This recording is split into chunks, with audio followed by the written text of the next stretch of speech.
tayo mga intervention na pwedeng gawin such as the pools that we are going to put up.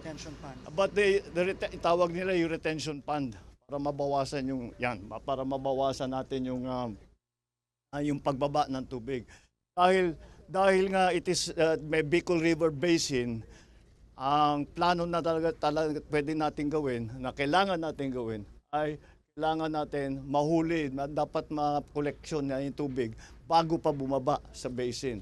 Sinabi yan ni Pangulong Ferdinand Bongbong Marcos sa pagbisita niya sa Naga City nang inspeksyonin ang implementasyon ng Oplan Kontrabaha o OKB sa Bicol Region. Ayon sa Pangulo, ang retention ponds na sasalo sa sobrang tubig mula sa Bicol River ay bahagi ng Bicol River Basin Development Program o BRBDP na tinawag ng Pangulo na critical at long-term solution sa pagbabaha sa Bicol Region. Sa loob lamang ng 24 oras noong manalas ang severe tropical storm Christine noong 2024, umabot sa 731.6 mm ng ulan ang ibinuhos ng naturang bagyo. Nang dahil dyan, mabilis na nalubog sa baha ang maraming lugar sa Camarines Sur matapos umapaw ang Bicol River. Kaya muling inatasan nito ang Department of Public Works and Highways o DPWH na i-revive ang BRBDP na tugon sa pagbabaha sa Bicol Region, lalo na sa Camarines Sur na landlocked province.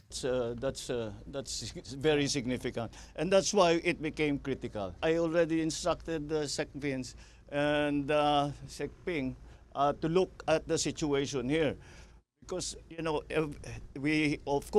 that Bicol is always the pathway of the storms. Para kay Camarines Sur Governor El Rey Villafuerte na proponent noon sa Kongreso ng Bicol River Basin Development Authority, napapanahon ng muling bisitahin ang implementasyon ng BRBDP na pinakamainam na flood mitigation sa Bicol Region. Sa itinutulak ng gobernador, ang tubig na maiipon mula sa retention ponds ng Bicol River ay gagawing irigasyon para sa mga magsasaka na dinadaanan ng Bicol River.